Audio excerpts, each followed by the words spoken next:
Hello friends, അപ്പോൾ ഇന്നത്തെ ഈ വീഡിയോയിൽ കുട്ടികൾക്ക് എങ്ങനെ ഈസി ആയിട്ട് ഇംഗ്ലീഷ് ഗ്രാമർ പഠിപ്പിച്ചു കൊടുക്കാം അല്ലെങ്കിൽ പറഞ്ഞു കൊടുക്കാം, അവർക്ക് മനസ്സിലാവുന്ന രീതിയിൽ പറഞ്ഞു കൊടുക്കുന്ന കുറച്ച് ടിപ്സുകളാണ് ഞാൻ ഈ വീഡിയോയിൽ നിന്ന് നിങ്ങൾക്ക് വേണ്ടിയിട്ട് ഷെയർ ചെയ്യാൻ പോകുന്നത്. അപ്പോൾ ഇവിടെ കാണുന്നത് ഫസ്റ്റ് പേജിൽ കാണുന്നത് മിസ്സായി പോയിട്ടുള്ള വേർഡ്സിൻ്റെ സ്പെല്ലിങ് ഫില്ല് ചെയ്യുക എന്നുള്ളതാണ്. ഇത് കുട്ടികൾ കാണാണ്ട് പഠിക്കുക തന്നെ വേണം. പിന്നെ ബാക്കിയുള്ള ഗ്രാമേഴ്സ് പഠിച്ചെടുക്കാനായിട്ട് കുറച്ച് ടിപ്സ് ഉണ്ട്. ആ ടിപ്സ് എന്തൊക്കെയാണെന്നുള്ളത് നമുക്ക് വീഡിയോ മൊത്തമായിട്ട് കണ്ടു കഴിഞ്ഞാൽ മനസ്സിലാക്കാൻ പറ്റും. അപ്പോൾ സ്കിപ്പ് ചെയ്യാണ്ട് വീഡിയോ കംപ്ലീറ്റ് ആയിട്ട് കാണാൻ ശ്രമിക്കുക.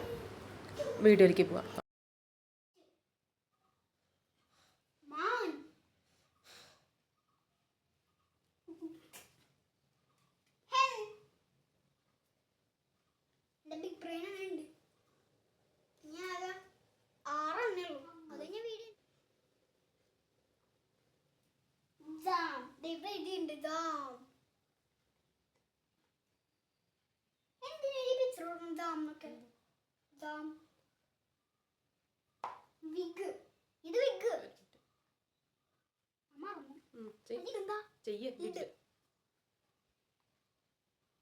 Lid LID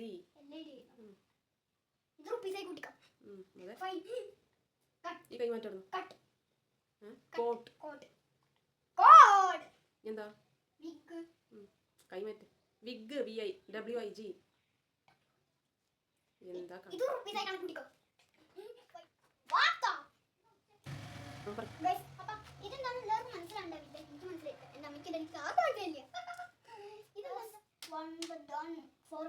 One is done for you. അപ്പോൾ ഷിപ്പിന്റെ അവിടെ ഏതാ വരിക? A ആണോ ആൻ ആണോ? ആണോ? ഒന്ന് എഴുത്. ഷിപ്പ്. അപ്പോൾ നെക്സ്റ്റ് പേജിലുള്ളത് A or ആൻ വെച്ചിട്ട് ഫിൽ ചെയ്യേണ്ടതാണ്. ഇത് നമ്മൾ പറയുക വേർഡ്സിൻ്റെ സൗണ്ട്സ് പ്രൊനൗൺസ് ചെയ്യുമ്പോൾ എങ്ങനെയാണോ അത് വെച്ചിട്ടാണ് ഈ A or ആൻ ഫിൽ ചെയ്യേണ്ടതാണ്. അത് EIOU എന്ന ആ ഒരു സൗണ്ട്സാണ് ഇവിടെ പൊതുവേ നമ്മൾ നോക്കുന്നത്. പക്ഷേ അത്രയും സൗണ്ട്സ് മാത്രമല്ലല്ലോ ഉള്ളത്. ആ തൊട്ടിട്ട് O വരെ, അത് മലയാള അക്ഷരങ്ങളിൽ സ്വരാക്ഷരങ്ങളിൽ ആ തൊട്ടിട്ട് O വരെയുള്ള സ്വരങ്ങൾ ഇപ്പോൾ ഇംഗ്ലീഷ് ലെറ്റേഴ്സിലായാലും വരുന്നുണ്ട്. അപ്പോൾ അങ്ങനെ വെച്ച് നോക്കിയിട്ടാണ് നമുക്കിത് ഫിൽ ചെയ്യാൻ വേണ്ടിയിട്ട്. അപ്പോൾ ഫസ്റ്റ് തന്നെ ഇവിടെ വരുന്നത് ഷിപ്പാണ്. അപ്പോൾ ഷിപ്പിൻ SH ഷീ അങ്ങനെ ആയതുകൊണ്ട് ഇവിടെ നമ്മൾ A കൊടുക്കുന്നു. ഷീ വരുന്നതുകൊണ്ട് നമ്മൾ ഇവിടെ A കൊടുത്തു.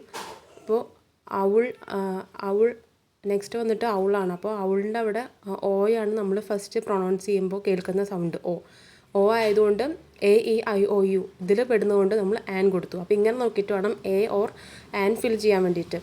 അപ്പോൾ ഇങ്ങനെ പറഞ്ഞു കൊടുത്താൽ കുട്ടികൾക്ക് പ്രൊനൗൺസിയേഷൻ വരുന്ന സൗണ്ട്സ് വാക്കുകളുടെ സൗണ്ട്സ് വെച്ചിട്ട് വേണം നമ്മൾ ഈ A or ആൻ ഫിൽ ചെയ്യാൻ വേണ്ടിയിട്ട്.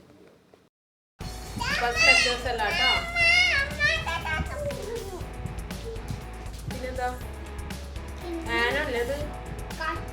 പിന്നെ ക്യാറ്റ്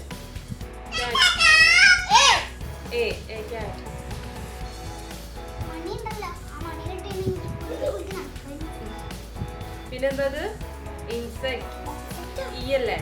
എന്നുള്ള സ്വരല്ലേ വരുന്നത്? അപ്പൊ എന്താ വരിക? അല്ല, ആൻ ഇൻസെക്ട്. ലൈൻ്റെ മുന്നിൽ ഏതാ വരിക?